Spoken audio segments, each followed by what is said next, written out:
미션 let's go 트러블을 찾으러 Assalamualaikum warahmatullahi wabarakatuh. Halo semuanya, perkenalkan kami dari kelompok 3. Di sini kita bakalan ngebahas tentang soal GLB dan GLBB. Oke, gak usah sebelum itu kita mau perkenalkan nama dulu nih. Dari saya Muhammad Rian Fatli, saya Rifat Afil Al-Ghifari, saya Ananda Raffi Adani, saya Bonar Nomor Tantua, saya Turut Bendian. Dan selamat menyaksikan. Oke, kita masuk ke soal pertama itu gimana sih konsep GLB dan GLBB ini untuk merancang sebuah kendaraan yang lebih efisien untuk bahan bakar.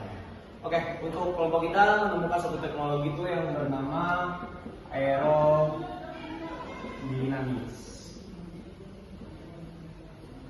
Oke, mungkin buat teman-teman yang suka nonton balapan mobil ataupun motor udah agak asing lagi dengan sebuah teknologi ini yang bernama aerodinamis. Oke, gimana sih desain dari aerodinamis ini? Desain aerodinamis ini berbentuk seperti drum yang mampu untuk melawan hambatan udara ketika kita melawan udara tersebut. Jadi, buat pembalap motor ataupun mobil banyak atau sering kali menggunakan teknologi aerodinamis ini untuk mencapai kecepatan tinggi yang lebih cepat dan juga untuk menstabilkan kecepatan ketika sudah mencapai kecepatan yang diinginkan.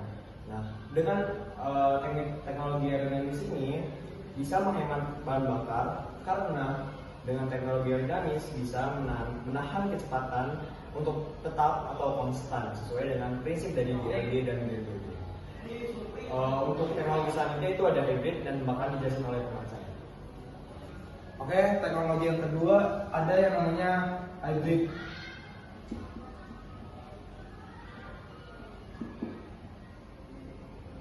Hybrid ini sudah pasti banyak ditemukan di lingkungan di zaman sekarang karena penggunaan bahan bakar cukup efisien. Seperti setelah yang saya lakukan, bahan bakarnya bisa mencapai 14 km hanya dalam 1 liter saja. Jadi ini merupakan satu teknologi yang sangat efisien. Nah, gimana cara kerjanya? Jadi hybrid merupakan setengah baterai. Dia memakai energi baterai dan juga memakai energi dari bensin. Bagaimana baterai itu dihasilkan dan untuk apa aja?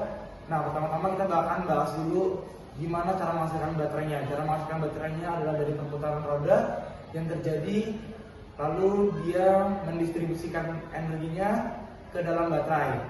Ini cara kerjanya sama seperti pembangkit listrik. Generator memutar dan menghasilkan suatu energi listrik yang disimpan di dalam baterai. Lalu baterai itu gunanya buat apa aja? Sangat banyak. Biasanya di mobil hybrid itu digunakan untuk di dalam mobil, seperti lampu, entah itu lampu di dalam kabin maupun di luar kabin, biasanya sudah memakai tenaga dari baterai tersebut. Lalu pada saat kita berkendara, kecepatan mobil pada mode jelajah atau kita bisa katakan 0 sampai 20 km/jam pertama itu dia menggunakan baterai. Selebihnya dia biasanya menggunakan bensin. Dan ini bisa berganti-gantian, sama seperti kita ingin menyalip mobil, kita harus mendapatkan traksi yang sangat kencang atau percepatannya harus sangat cepat, dan itu merupakan perpaduan dari baterai dan bensin. Sekian penjelasan hybrid dari saya. Terima kasih. Kecepatan negatif atau deselerasi mengacu pada penurunan kecepatan suatu objek. Jika percepatan negatif diterapkan pada objek yang bergerak, objek tersebut akan melambat hingga akhirnya berhenti jika kecepatan tersebut cukup besar. Contohnya, ketika kalian menginjak pedal rem pada suatu mobil, nah kendaraan itu mengalami percepatan negatif atau deselerasi karena kecepatan mobilnya bakal berkurang. Jika remnya diterapkan terlalu mendalam, mobil bisa berhenti. Sekian dari saya. Oke, yang nomor 3 ada bagaimana penerapan GLB dan GLBB untuk keselamatan berkendara. Jadi menurut kelompok kami, pemahaman tentang GLB membantu dalam perancangan dan penggunaan fitur seperti cruise control yang dapat menjaga kecepatan konstan tanpa harus terus-menerus menginjak pedal akselerasi.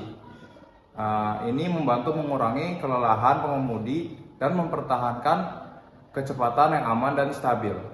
Nah, dengan adanya GLBB dapat membantu untuk perancangan sistem rem dan suspensi yang lebih efektif.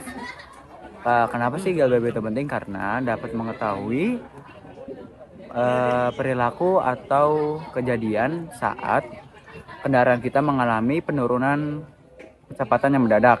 Nah, dengan adanya sistem GLBB ini juga dapat membantu insinyur atau desain untuk merancang sistem rem dan suspensi yang lebih efektif untuk kendaraan, dan juga kita sebagai penggunanya juga dapat merawat kendaraan kita lebih baik dengan adanya GLBB. Sekian, terima kasih. 저 건물을 찾으러